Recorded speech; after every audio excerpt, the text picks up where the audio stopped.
Olá, vamos dar continuidade ao nosso estudo sobre Roma. Na aula anterior, nós havíamos conversado um pouquinho sobre a formação do território romano e sobre as duas primeiras modificações políticas de Roma. Roma primeiro foi uma monarquia influenciada pelos costumes etruscos, né? A princípio aquele costume de o rei ser escolhido, né, não ter uma passagem hereditária, e depois Roma, pela influência dos patrícios, né, que era o grupo mais privilegiado da sociedade, Roma se torna uma república, e é um tempo bastante grande ali da história de Roma, tá? O período republicano de Roma teve características bem marcantes, nós compreendemos um pouquinho sobre elas, e uma dessas características foi o início da expansão territorial. E é nessa expansão que vão surgir, né, novos grupos de destaque. Uma nobreza que vai se enriquecer, tá? Por conta da conquista de terras e tomando terras de pessoas endividadas. E os militares que vão se destacar nas guerras de conquista, tá? Mas isso também aumenta muito a desigualdade lá dentro. Como é que a gente encerra o período da República Romana? O fortalecimento dessa nobreza, protestos dos plebeus, que era a camada mais pobre da população, né, por conta da desigualdade, da falta de oportunidade. Nisso se destacaram os irmãos Graco. E a formação dos triunviratos, que foi justamente o desejo de os militares, os generais, de entrarem para a política. Então, no final da República Romana, vai ser uma mistura de interesses da nobreza, né, os antigos patrícios, interesses dos militares e protestos dos plebeus. Forma-se os triunviratos, 3 representantes, né, 3 cônsules escolhidos para representar então a política. Os triunviratos que nós vamos ter são 2 ou 3, se não me engano. Foi um momento conturbado, porque entravam, né, os 3 cônsules, mas cada um queria tomar o poder do outro. Eles não tinham a intenção de dividir o poder com ninguém. O triunvirato, então, foi só, digamos assim, uma transição da república para os impérios. O último dos triunviratos teve uma disputa e um dos 3 cônsules que vai vencer é o Caio Otávio, que vai detonar os outros 2, matar inclusive, e se proclama primeiro imperador de Roma. Pronto. Inicia-se o Império Romano. Primeiras ações do Império, portanto, as primeiras ações do primeiro imperador, Caio Otávio, né? Questão dos títulos. O Caio Otávio providenciou que ele tivesse todos os títulos possíveis. O título de primeiro senador, o título de imperador do exército, de tribuno da plebe e de procônsul. O que era isso? O título de primeiro senador dava a ele destaque político sobre todas as outras magistraturas. Então, ele era o chefe dos políticos. Imperador do exército, ele mandava no exército. Tribuno da plebe, ele representava o povo. Procônsul, ele estava acima de todos os outros setores políticos de Roma. Ou seja, o Caio Otávio se deu todos os títulos, assim, resumindo, ele era o quê? O imperador, ele mandava em tudo. E aí falta um título interessante que muita gente confunde com o nome. O título de Augusto. Ele depois se denomina Otávio Augusto. Então, gente, Augusto, originalmente em Roma, não era um sobrenome ou nome, era um título. Augusto era o título pelo qual ele se proclamava representante dos deuses. Os romanos até então eram politeístas, acreditavam que havia uma interferência dos deuses na vida humana, e o Caio Otávio, quando se proclama Otávio Augusto, ele se dizia: eu sou o representante dos deuses aqui na Terra. Então o cara era bem centralizador, dá para vocês verem. Muito bem, Roma se torna um império. No início, gente, do império houve muita contestação.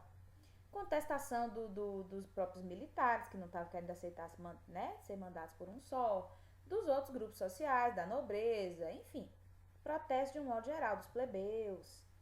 E aí, para conter essas tensões sociais, o que os primeiros imperadores vão fazer? E não é só mais o Otávio Augusto.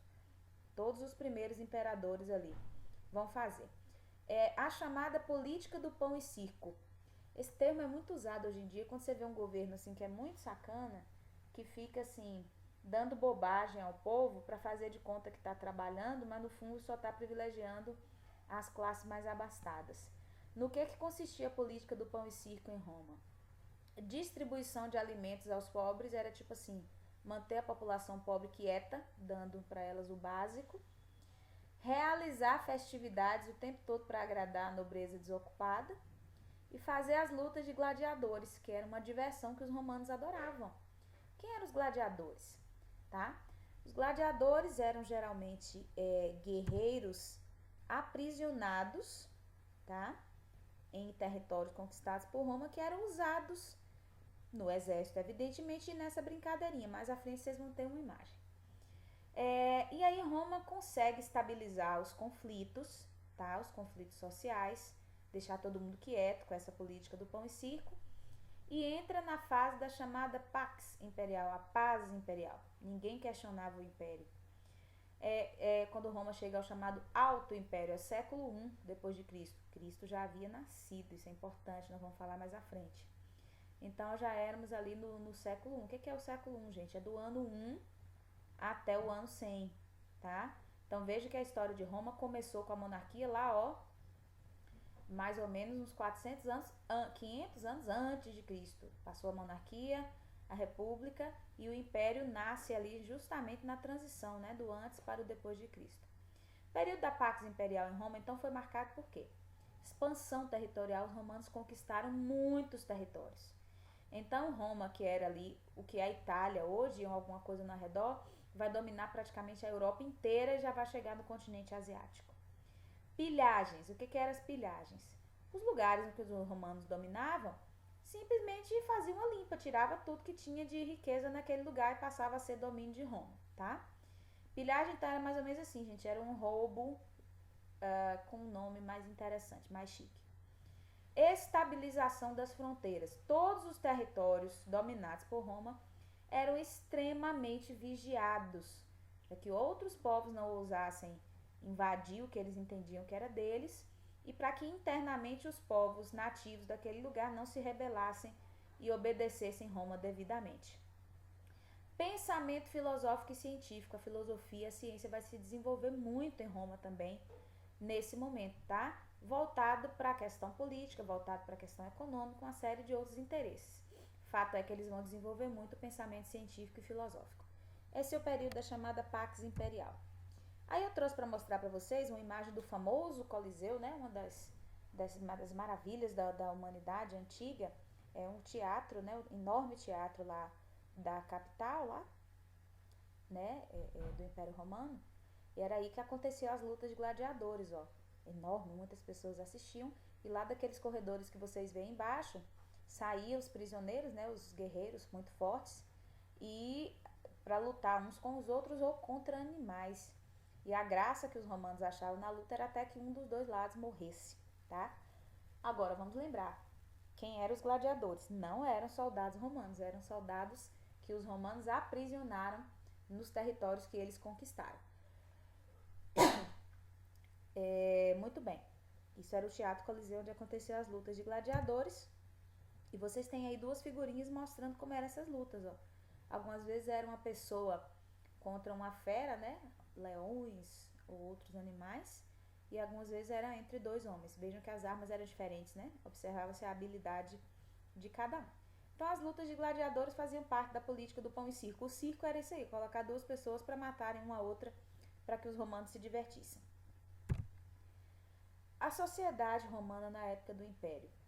Manteve-se uma sociedade desigual, tanto quanto era na época da monarquia e da república, com alguns acréscimos.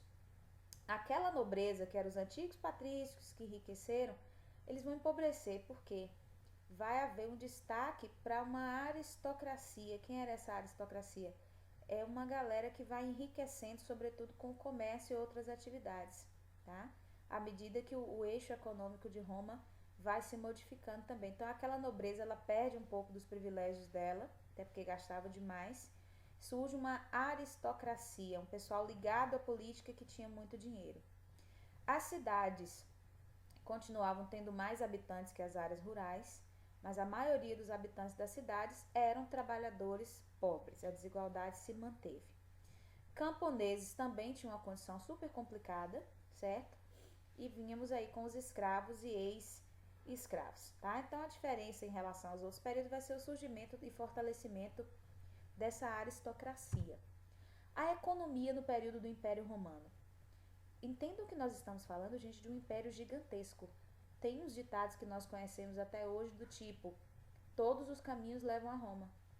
Quem tem boca vai a Roma. O que significa isso? Teve uma época, gente, que Roma dominou praticamente o mundo todo, certo? Roma não dominou a América porque ninguém tinha conhecimento de que a América existia. Ela não dominou só o que não se sabia que existia no mundo. Então, quem tem boca vai a Roma é tipo assim: todo lugar por onde você andar pertence a Roma. Você não está em Roma, mas você está no domínio romano, tá? Todos os caminhos levavam a Roma por isso. Roma não no sentido do lugar, a capital, mas de lugares dominados por eles. Então, Roma sobrevivia de quê? Da agricultura, certo? Da pecuária, evidentemente. Da mineração, que era muito intensa. E de um comércio. Tanto o comércio de pequena distância, lá, por exemplo, dentro da Itália, ou nos lugares mais próximos, como um comércio de longa distância. Roma fazia comércio com outras partes importantes do mundo, o continente africano, o continente asiático, etc e tal. Mas um outro sustentáculo da economia romana também, inclusive faltou nesse slide, era a cobrança de impostos. Todos os lugares dominados por Roma tinham que pagar imposto ao imperador, e era isso que sustentava o luxo do império. Vida urbana. Como eu disse a vocês, a vida de Roma era sempre marcadamente urbana, lá na Itália principalmente, né? Nos arredores que eles dominavam nem tanto, mas lá na Itália era uma vida muito urbana.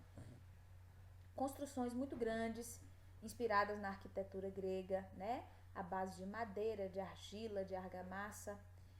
Umas coisas legais, gente, que tinha em Roma, tinha serviço de bombeiro, porque tinha muita casa construída em madeira, sobretudo dos mais pobres, então pegava fogo facilmente. Tá? Tinha serviço de bombeiro em Roma. Sistema de esgoto e aquedutos, né? Sistema de coleta de esgoto, que evidentemente não chegava nas habitações pobres, e os aquedutos, que era uma forma de levar a água, né, de um lugar para o outro. E uma coisinha interessante da vida urbana era chamadas termas, era um lugarzinho de diversão do povo rico de Roma. Na imagem aí vocês têm um dos enormes e muitos aquedutos de Roma, tá vendo? Eram esses arcos enormes, e por cima deles aí, ó, tinha os dutos por onde a água passava para ser levada dos rios até as cidades. Isso beneficiava, é claro, as classes mais abastadas, certo? Esses aquedutos demoravam muito tempo para serem construídos. E aí vocês veem uma imagem atual, viu, pessoal? De uma terma num palácio, um antigo palácio lá de Roma. A terma era esses lugarzinhos aí, essas banheironas enormes com água quente, onde a aristocracia romana, né, os parentes do imperador, ficavam ali tomando banho, fazendo massagens, comendo uva, que era o que eles mais faziam, nos momentos relaxantes para quem tinha poder em Roma. As termas eram muito comuns. No início, pessoal, as termas elas eram frequentadas por mulheres e homens ao mesmo tempo, e era muito comum todos estarem nus nesses lugares sem qualquer pudor. Depois que vai surgir a Igreja Católica, que se torna, e o catolicismo se torna religião oficial, e começou a ter um certo pudor sobre a frequência desses lugares. Cristianismo, eu diria que é a parte mais importante do Império Romano, tá? Vai marcar os rumos da humanidade. Antes de Cristo, né? Poxa, nossa contagem de tempo é baseada na vida de Cristo. Nós estamos no ano 2020 do nascimento de Cristo. Faz 2020 anos que Cristo nasceu. Antes de Cristo, o Império Romano era uma diversidade, né? Existiam várias religiões dentro do Império Romano, e eles não implicavam muito com a prática religiosa dos povos, não. A religião lá de dentro de Roma mesmo era muito inspirada no politeísmo grego, né? No panteão grego. Cristo nasce lá na região da Palestina, entre os judeus. O Cristo era judeu, e Cristo é a figura que vai mudar a história da humanidade, né? Desde muito cedo, a pregação dele se destacava, principalmente porque ele questionava os valores morais daquela sociedade, tanto dos próprios judeus, cujos líderes, né, pregavam ao povo uma coisa, mas faziam outra, quanto os valores políticos de Roma, né, que escravizava pessoas. Então, Cristo nasce na região da Palestina, lá no Oriente Médio, que é a região mais conflituosa do mundo hoje, né? Parece uma sina. E aí, depois, quando Cristo adulto, né, a pregação dele vai incomodar as autoridades judaicas, e as autoridades romanas. Muito mais as autoridades judaicas, né? Os chefes da lei lá, os fariseus, se incomodam porque Cristo apontava as falhas de caráter deles e vão procurar ajuda com o Império Romano, né? Que era a lei. Na época, na região de Jerusalém, quem era o representante do imperador era o Pôncio Pilatos. E aquela velha história, né? Quando os fariseus acusam Cristo, Pilatos lava as mãos e coloca o povo para escolher na véspera de Páscoa quem seria crucificado. E eles escolhem Cristo, né? Estimulados, muitos comprados pelos chefes da lei judeus. Cristo é crucificado, mas os seguidores de Cristo, né? Os apóstolos que já tinham passado a ouvi-lo, segui-lo e os que vêm depois, continuam a pregação daquele novo ensinamento de Cristo, né? Que vinha remodelar, ele vinha dar uma nova visão ao que eram as escrituras judaicas, né? O Antigo Testamento. Esses cristãos são perseguidos em várias partes do Império Romano. Pedro, por exemplo, o apóstolo Pedro ele vai para Roma e lá, quando ele vai também criticar, né, o mandonismo romano, ele é acusado e é crucificado. Pedro também morreu crucificado, mas pediu para morrer de cabeça para baixo, para não se comparar ao mestre dele, a Cristo. Vários outros dos apóstolos se espalham por outras partes, tanto partes ali da região da Palestina, da Galiléia, como outras partes do Império Romano, como Pedro, por exemplo, que foi para a própria Roma. Os cristãos, então, são muito perseguidos, né? Muitos foram torturados, tá? Entre os apóstolos. Então, para vocês verem, Cristo morreu no ano 34, né? Aos 34 anos. Só depois de 300 anos é que a pregação cristã vai ser tolerada, vai ser permitida, certo? Através do Edito de Milão. Vai dar, então, tolerância à pregação cristã. E no ano 380, o Edito de Tessalônica vai oficializar o cristianismo como religião do Império Romano. Por que o cristianismo passou de perseguido a tolerado e depois oficializado, a ponto de se criar uma igreja cheia de poder que vai se tornar depois a mais influente e poderosa instituição? A Igreja Católica que vai surgir em Roma, ela destoava completamente daquilo que o Cristo desejou naquele momento. É porque nesse momento aí, gente, 380, o Império Romano já estava cheio de problemas, já estava todo desagregado, conflito para todo lado. Então, ter uma religião oficial que todo mundo fosse obrigado a seguir era uma forma de trazer algum tipo de organização e unidade para o Império que já estava ameaçado. Então, as pessoas aceitaram o cristianismo não muito por fé, pelo menos os chefes romanos. Foi como estratégia política. E aí a crise. Quais são os fatores de crise no Império Romano? Primeiro, a extensão. O Império Romano se tornou tão grande, gente, mas tão grande, que era impossível vigiar um território daquele tamanho, não ia ter soldado para tanta coisa. E as conquistas chegaram no limite, não tinha mais o que Roma dominar. Se não tinha mais o que Roma dominar, significa que não ia ter escravos novos, tá? Reduz-se o número de escravos e com isso também reduz o número de impostos. Se não tinha lugar novo para conquistar, a arrecadação ia ter um limite, tá? Então, o que vai acontecer? Um processo de muitas rebeliões, perda de territórios e desproteção das fronteiras. Roma não tinha mais dinheiro para conseguir sustentar exército, para vigiar tudo quanto é fronteira. À medida que vai perdendo territórios, é aquele efeito dominó, aquele efeito bola de neve ali. Perde território, perde imposto. Se perde imposto, não tem dinheiro para pagar mais exército. Se diminui o exército, desprotege outro lugar e torna a perder tudo de novo, tá? Com isso, com a desproteção das fronteiras e a perda de alguns territórios, vai abrir caminho para as invasões germânicas. Os povos chamados da região da Germânia, lá no extremo norte da Europa, vão começar a ocupar territórios antes dominados pelos romanos. Ocupar como? Por meio da guerra ou por meio de acordos com aqueles povos ali. Os romanos batizaram os povos germânicos de bárbaros, né? Diziam que eles eram grotescos, brutos, mas chega a ser uma hipocrisia, né? Roma chamar qualquer outro povo de grotesco. A coisa mais comum em Roma era crucificação. Era difícil o dia que dentro do Império Romano um monte de gente não era crucificada, a começar pelo próprio Jesus, né? Então a crise vai aumentar como? Disputas políticas internas lá em Roma. Teve uma sequência de impérios, tudo curtinho, porque o imperador entrava, alguém já vinha lá e matava pela disputa, tá? Então eram governos totalmente desequilibrados, sem estabilidade nenhuma. Essas disputas internas fragilizaram mais ainda o poder, ou seja, os povos dominados por Roma, ali a partir do século IV, né, 300 e tanto ali, vão começar a se animar para lutar contra o domínio romano. Empobrecimento da aristocracia, aquele grupo rico, porque as fontes de comércio deles vão começar a ruir um pouquinho também. Com isso, muitas guerras lá dentro do território romano, tá? E a quantidade de guerras que existia dentro das cidades, por questões políticas e econômicas, vão fazer com que a população das cidades comece a migrar para as áreas rurais. Então vai haver um processo inverso. Que inversão foi essa? Se antes, no início do Império, lá pelo século I, a população romana era predominantemente urbana, no final do século IV para o V vai haver uma ruralização.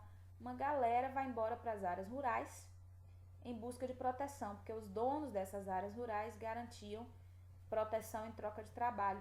Isso aí são os inícios da Idade Média, tá? Essas áreas rurais, algumas vezes, eram em locais dominados já pelos povos germânicos. Nós vamos ver isso no outro capítulo. Resultado, a crise vai chegar num ponto tão grande que a economia estava em ruínas, tá? Então o imperador vai inventar o negócio das tetrarquias. Tetrarquia era uma divisão do império em 4 partes, cada uma com um representante, né, para comandar aquilo ali, sendo que o principal estaria em Roma. Não deu certo. E aí opta-se pela divisão em 2 partes, Império Romano do Ocidente e do Oriente. Teria o imperador ocidental e o imperador oriental. Isso acontece, tá? Essa divisão facilitou ainda mais a presença germânica na parte ocidental, e aí no ano 476 é o fim do Império Romano do Ocidente, ou seja, os romanos não deram conta mais de comandar todo o Ocidente da Europa. Manteve-se apenas o Império Romano do Oriente, que depois vai ganhar inclusive outro nome. No mapa aí na frente vocês vão ver essa divisão, tá? O Império Romano do Ocidente, o verde aí que vocês estão vendo, ó, que envolvia toda a região da Itália, lá em cima a região da Gália, que corresponde hoje à França, à Alemanha, por ali, e ali a região da Espanha, né, que corresponde hoje à Espanha e Portugal, tá? Eles vão ali até um pedacinho ali de outros territórios de hoje. E a pontinha da África lá em cima, tá vendo? Onde tinha Cartago. E o Império Romano do Oriente, que tinha ali a Macedônia, a Alexandria, pegava uma parte do Egito. Então, depois da divisão, ó, o Império Romano do Ocidente, aí o verdinho vai acabar, e aí vai se dividir em vários territórios. E o Império Romano do Oriente vai permanecer com capital lá na Macedônia, por isso Império Macedônico, certo? Vários povos vão... Aí vocês veem o mapa da presença germânica, ó. Essa parte que vocês estão vendo aí em salmão aí, ó, na parte de baixo, foi a parte do Império Romano do Ocidente. Olhem lá na legenda, ó. Vejam que vários povos germânicos que vieram do partezinho rosa lá de cima vão adentrar para o Império Romano do Ocidente, tá vendo? Lombardos, suevos, burgúndios, vândalos, godos, visigodos, saxões, vários. E aí da mistura da cultura desses povos germânicos com os antigos povos romanos é que vai surgir a cultura medieval que nós conhecemos. Essa foi a história do grande Império Romano, né? Mais de 1000 anos, quase 1000 anos de duração, que vai marcar os destinos da história do mundo inteirinho. Ok, pessoal? Até a próxima!